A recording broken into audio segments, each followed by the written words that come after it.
Hello students, कैसे हैं आप लोग। I hope you all are doing very well और आप लोगों की नीट की तैयारी बहुत ही अच्छी चल रही होगी। आज उसी तैयारी में हम एक थोड़ा सा टफ लगने वाला टॉपिक करने वाले हैं जिसका नाम है क्रेब्स साइकिल।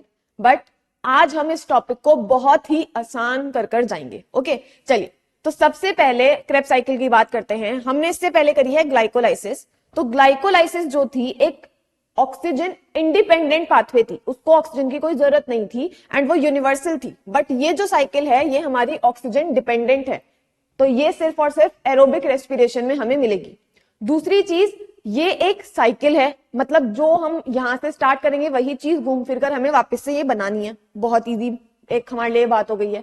उसके बाद लास्ट में हम एक निमोनिक करेंगे जिसकी हेल्प से हमें ये साइकिल सुपर इजी हो जाएगी, मतलब इतनी इजी आप सोच भी नहीं सकते हैं। ओके, चलिए तो स्टार्ट करते हैं। सबसे पहले हमारे पास ग्लाइकोलाइसिस की वजह से एक प्रोडक्ट आया था पायरुवेट। उस पायरुवेट को हमने चेंज किए थे, दो मॉलिक्यूल्स आए थे पायरुवेट के और दोनों मॉलिक्यूल्स को हमने चेंज किया था एसिटाइल कोएंजाइम ए में। अब ये जो एसिटाइल कोएंजाइम ए है ये क्रेब्स साइकिल के अंदर एंटर करेगा और ये अपने साथ एक मिलाएगा ऑक्जेलो एसीटेट को। ऑक्जेलो एसीटेट एक 4 कार्बन कंपाउंड है, इसके पास 4 कार्बन है और एसिटाइल कोएंजाइम ए के पास हमें पता है 2 कार्बन है। ये दोनों आपस में एक मिलकर कंपाउंड बनाएंगे जिसका नाम है सिट्रेट या फिर सिट्रिक एसिड। अब क्योंकि यहां पर सिट्रेट बन रहा है, बहुत ही आसान एंजाइम हमारे लिए यूज होने वाला है जो कि है सिट्रेट सिंथेटेज। ओके, तो एंजाइम का नाम लिख लेते हैं यहां पर, सिट्रेट सिंथेटेज। ठीक है, उसके बाद आगे बात करते हैं। सिट्रेट से अब बनेगा बहुत ही एक अच्छा सा कंपाउंड आइसोसिट्रेट। अब ये जो आइसोसिट्रेट या आइसोसिट्रिक एसिड है ये भी सिट्रेट की तरह 6 कार्बन का है, ये भी 6 कार्बन का है। ओके, अब यहां पर जो ये बन रहा है आइसोसिट्रेट, इसमें एक अलग सा एंजाइम हम यूज करते हैं, तो आपको इसका नाम अलग से याद करना पड़ेगा। इसका नाम है अकोनिटेज। अकोनिटेज। ओके, तो एक एंजाइम यहां पर यूज हो गया सेकेंड स्टेप में। अब ये जो आइसोसिट्रेट है इस वाले स्टेप पे थोड़ा सा ध्यान देंगे हम लोग। इस स्टेप में एक हरकत होती है, लेट्स सी। ये जो आइसोसिट्रेट है ये एक पहले कंपाउंड बनाता है जिसका नाम है ऑक्जेलो सक्सिनेट। ऑक्जेलो सक्सिनेट बनाता है ये पहले, और ये जो ऑक्जेलो सक्सिनेट है या सक्सिनिक एसिड है ये बहुत ही अनस्टेबल चीज होती है, मतलब बहुत ही अनस्टेबल कंपाउंड है। ठीक है, तो ये बहुत जल्दी से बनेगा, बहुत जल्दी से टूटेगा और फाइनली अल्फा कीटो ग्लूटरेट में बदल जाएगा या फिर ग्लूटरिक एसिड में बदल जाएगा। ठीक है, अब यहां पर ये जो स्टेप है ये हम काउंट कर भी सकते हैं और नहीं भी कर सकते हैं, बट आपको पता होना चाहिए कि एक अनस्टेबल कंपाउंड यहां पर बनता है। ओके, और इन दोनों ही स्टेप्स में मतलब चाहे तो आप इसको एक मान के चलिए, चाहे आप डायरेक्टली आइसोसिट्रिक एसिड से अल्फा कीटो ग्लूटरेट मान लीजिए, या फिर आप ये पूरी स्टेप लीजिए। यहां पर एंजाइम एक यूज होगा जिसका नाम क्या है, आइसोसिट्रेट डिहाइड्रोजिनेस।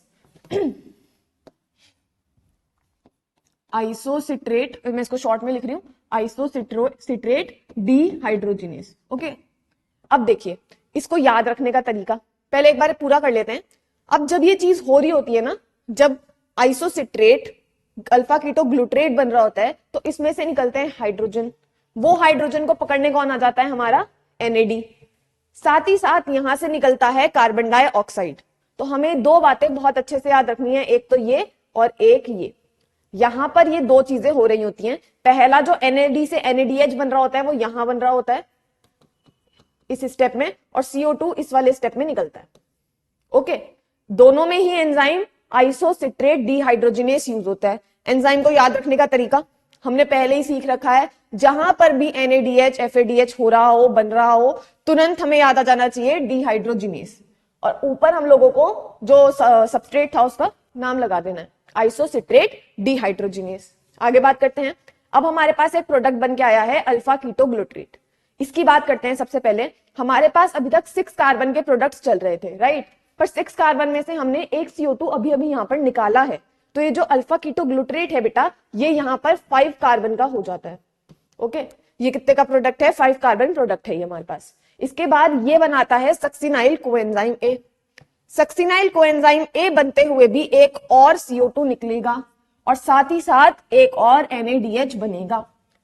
वापस से NADH बन रहा है तो नाम क्या आ जाएगा, डिहाइड्रोजिनेस, और इस बार जो हमारा सबस्ट्रेट है उसका नाम है अल्फा कीटो ग्लूट्रेट, तो इसका नाम हो जाएगा अल्फा कीटो ग्लूट्रेट डिहाइड्रोजिनेस। बहुत easy, very very very easy. Okay, तो यहां पर हमारा सक्सिनाइल कोएंजाइम ए बन गया। साथ ही साथ क्योंकि यहाँ पे आप देख रहे हैं कि एक चीज ऐड हुई है, सक्सिनाइल कोएंजाइम ए, CO2 निकलता है और सक्सिनाइल कोएंजाइम ए मतलब सॉरी कोएंजाइम ए ऐड हो जाता है, तो यहां पर आप कोएंजाइम ए को भी ऐड करेंगे इस तरह से। ठीक है, तो यहां पर कोएंजाइम ए लग चुका है। अब हमने देखा कि यहां पर 5 कार्बन था, 5 में से एक CO2 निकल गया है, तो ये कितने का बचेगा प्रोडक्ट हमारा, 4 कार्बन का। Okay, now this succinyl coenzyme A अपने से कोएंजाइम ए को हटाएगा और साथ में क्या ऐड कर लेगा, ATP बना देगा, आई मीन। ठीक है, तो सक्सिनाइल कोएंजाइम में से कोएंजाइम निकला और क्या बन गया, सक्सीनेट बन गया।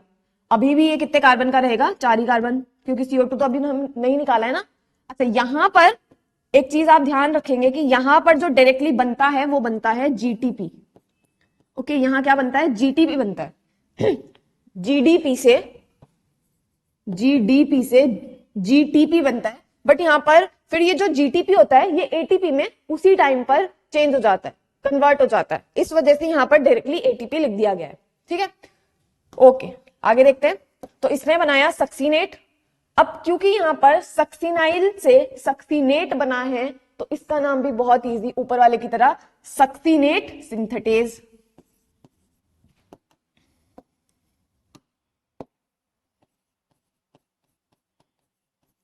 Succinate synthetase. ओके, नाउ ये जो सक्सीनेट है, अब ये बनाएगा एक और प्रोडक्ट जो कि वापस से 4 कार्बन का है, जिसका नाम है फ्यूमरेट।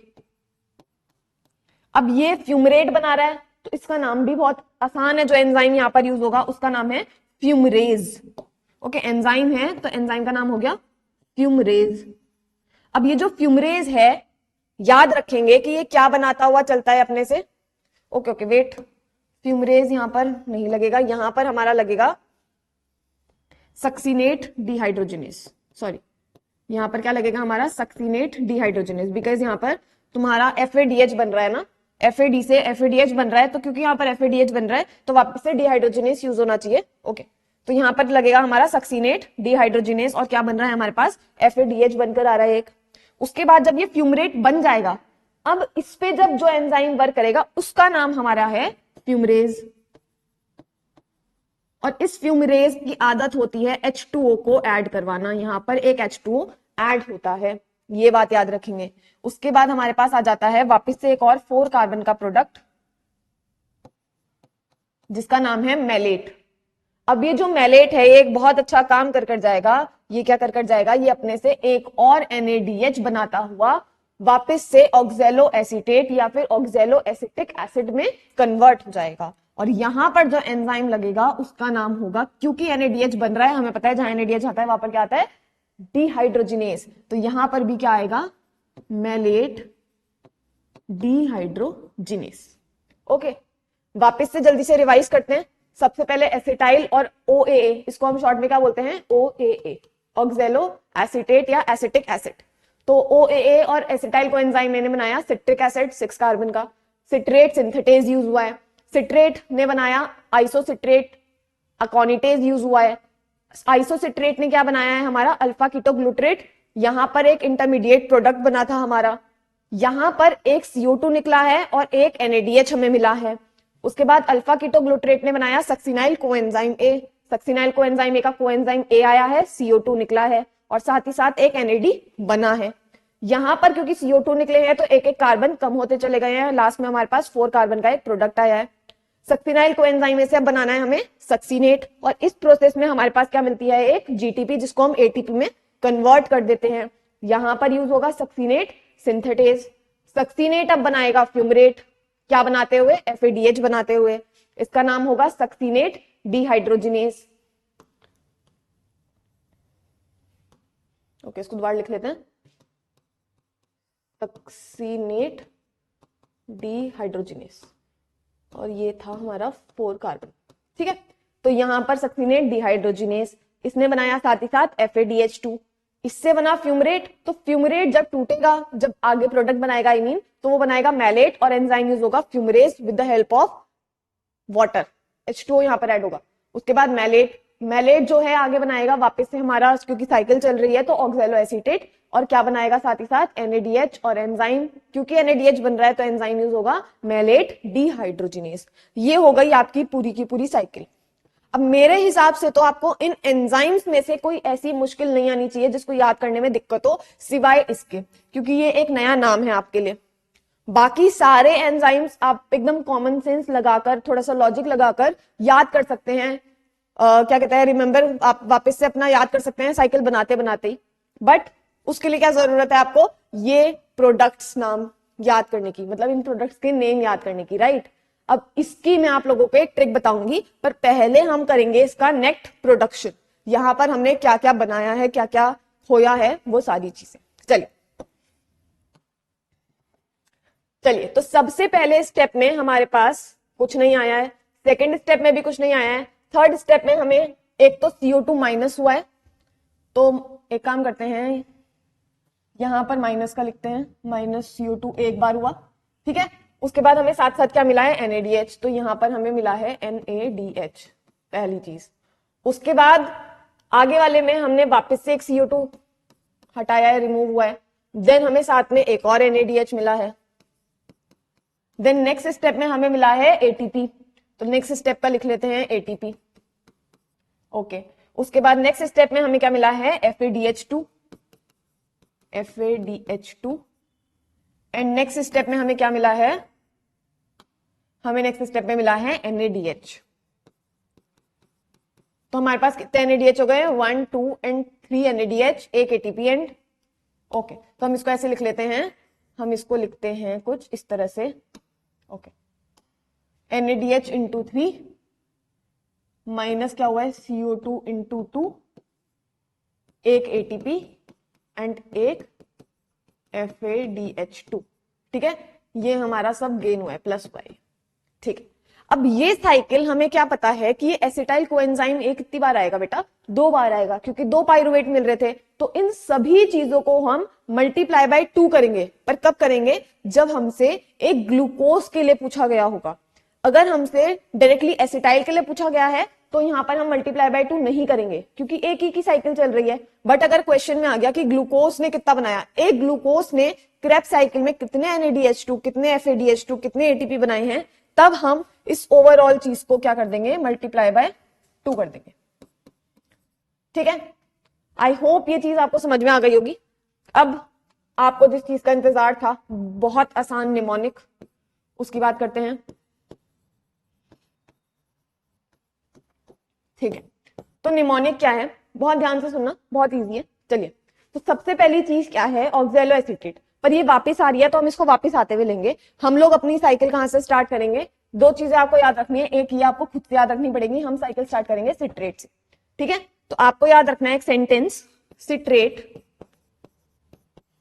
देन क्या आ रहा है, आइसोसिट्रेट। तो आइसोसिट्रेट का IS कहां से याद आएगा, citrate is, then citrate is के, कीटो का के से Kreb, citrate is Krebs, succinyl से starting, citrate is Krebs starting,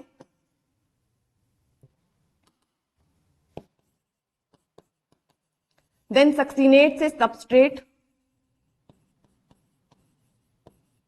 citrate is Krebs starting substrate for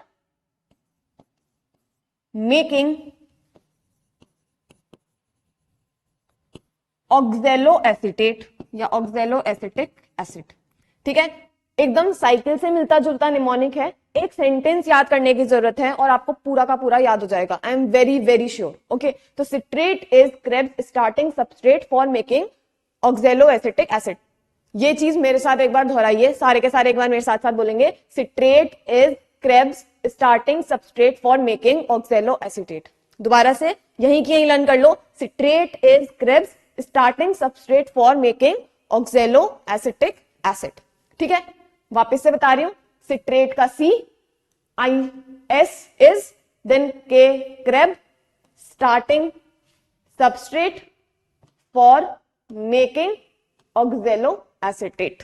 okay, चलिए, तो आई होप आपको ये साइकिल बहुत अच्छे से समझ में आ गई होगी, और साथ ही साथ मैं होप कर रही हूँ आपको कुछ तो याद हो गई होगी, एटलीस्ट प्रोडक्ट के कुछ नाम तो याद हो गए होंगे, साथ ही साथ आपको अकोनिटेज का नाम याद हो गया होगा। तो अब कुछ पढ़ना ही नहीं है, सिर्फ रिविजन करना है, राइट? चलिए, तो if you like the video and understand it, please like, subscribe and share. Thank you.